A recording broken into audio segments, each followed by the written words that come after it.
Kasih karunia dan damai sejahtera dari Tuhan Allah Bapa kita dan dari anaknya Tuhan Yesus Kristus menyertai kamu. Amin.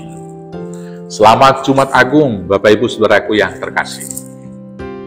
Ketika kita mengenang penderitaan Tuhan Yesus di jalan salib Via Dolorosa sampai mati di kayu salib, maka dengarkanlah firman Tuhan hari ini yang akan saya bacakan dari Ibrani 5.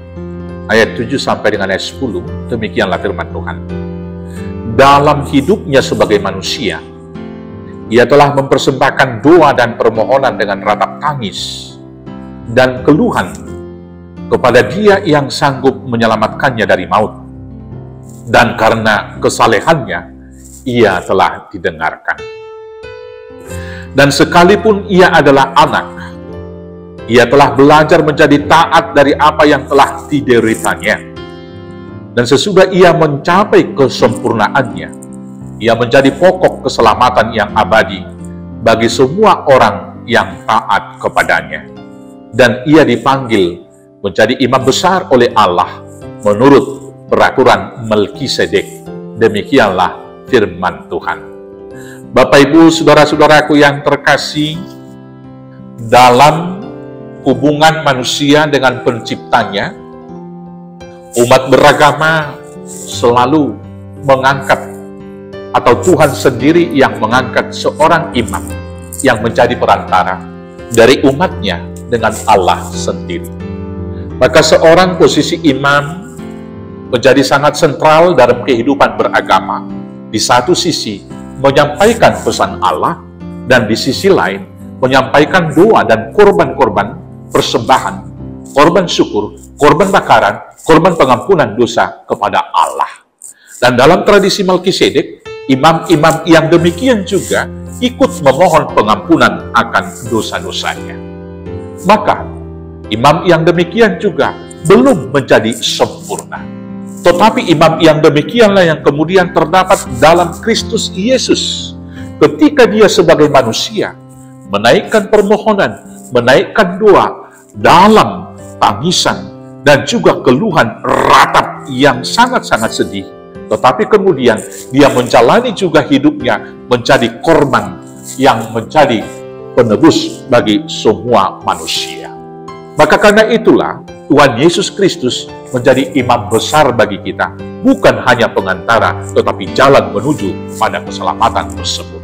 Maka karena itulah Tuhan Yesus mengatakan dalam Yohanes 14 ayat 6, dia berkata demikian, akulah jalan dan kebenaran dan hidup, tak ada yang sampai kepada Bapa kalau tidak melalui aku.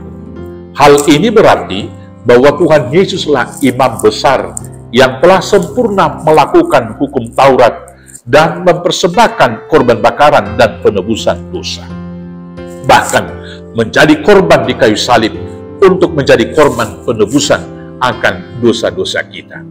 Dalam Jumat Agung ini, marilah kita renungkan bagaimana Tuhan Yesus menjalani semua syarat-syarat secara kemanusiaan, secara hukum Yahudi, dan menuruti perintah Tuhan menjadi imam agung bagi kita.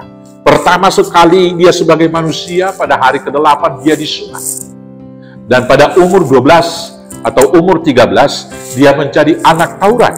Dan pada umur 30 sesuai dengan ketentuan yaitu umat Yahudi, dia memulai pengajaran di bait suci umat Allah waktu itu, yaitu di sinagoge.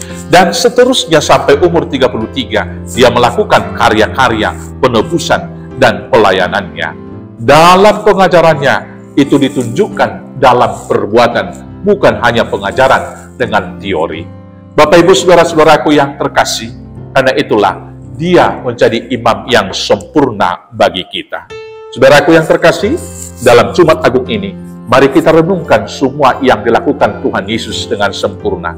Yang pertama, dia menuruti kehendak Bapanya dan membelakangkan keinginannya. Ketika dia tahu sebentar lagi dia akan ditangkap dan kemudian akan menjalani jalan salib sampai mati di kayu salib, dia bahkan berdoa kepada Tuhan di Matius 6 ayat 39. Seandainya Bapa, seandainya mungkin ya Bapa, lewatkan cawan ini, tapi jangan seperti yang kukehendaki, kehendak-Mu jadilah. Ini menjadi pergumulan berat dalam hidup kita sekarang ini. Bagaimana mendahulukan kehendak Tuhan daripada keinginan-keinginan pribadi kita. Mari kita salibkan keinginan kita di dalam salib Tuhan, agar kehendak Tuhan yang jadi dalam hidup kita. Karena bila kehendak Tuhan yang jadi, akhirnya damai sejahtera dan hidup itu menjadi bagian kita. Yang kedua, dalam penderitaannya masih peduli dengan kesedihan orang lain. Memperdulikan ibunya menyerahkan itu kepada anak-anaknya, memperdulikan anak-anak murid-murid Tuhan Yesus juga, dan menyerahkan itu kepada ibunya. Dan kemudian memperdulikan penjahat yang di sebelah kanannya dengan berkata, hari ini juga engkau bersama dengan aku di paradis. Bagaimana kita? Dalam situasi yang sulit, masihkah kita mau peduli terhadap sesama? Imam seharusnya peduli terhadap sesamanya. Saudara-saudaraku, yang ketiga, di salib yang kejam, di tengah dia dihujani dengan fitnah, di tengah-tengah dia dihujani dengan caci maki, di tengah-tengah dia dihujani dengan hujatan, dan berbagai hal yang sangat menyakitkan hati, dia masih memohon pengampunan kepada Bapaknya dengan berkata, ya Bapakku, ampunilah mereka, sebab mereka tidak mengerti apa yang mereka perbuat.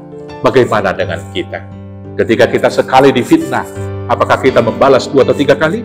Hari ini, Tuhan Yesus mau mengajar kita, ampuni, ampuni, ampuni. Yang keempat, dalam penderitaannya, dia menyerahkan hidupnya kepada Bapa. Saudaraku, jangan berputus asa. Bahkan dalam penderitaan yang sangat ngeri, biarlah akhirnya kita serahkan itu kepada Tuhan dengan berdoa seperti Tuhan Yesus mengatakan, ya Bapakku, ke dalam tanganmu lah kuserahkan jiwaku.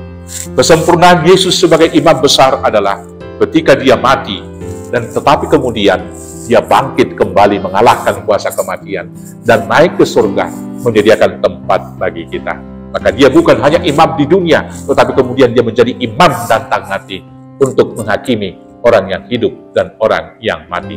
Selamat Jumat Agung, selamat menyembah Tuhan Yesus Kristus.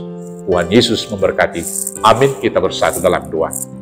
Terima kasih Bapa, karena Tuhan telah menyelamatkan kami, menyempurnakan semua kurban yang dibawa para imam oleh imam agung kami, yaitu Yesus Kristus, yang bahkan menjadi korban untuk pengampunan dosa kami ketika dia mati di kayu salib. Maka biarlah kami senantiasa setia mengikut Tuhan Yesus di dalam seluruh kehidupan, supaya kami juga disempurnakan masuk ke dalam kerajaan. Hanya di dalam nama Yesus Kristus Tuhan Juru Selamat kami yang hidup. Amin. Selamat Jumat Agung. Tuhan Yesus memberkati. Horas, horas, horas.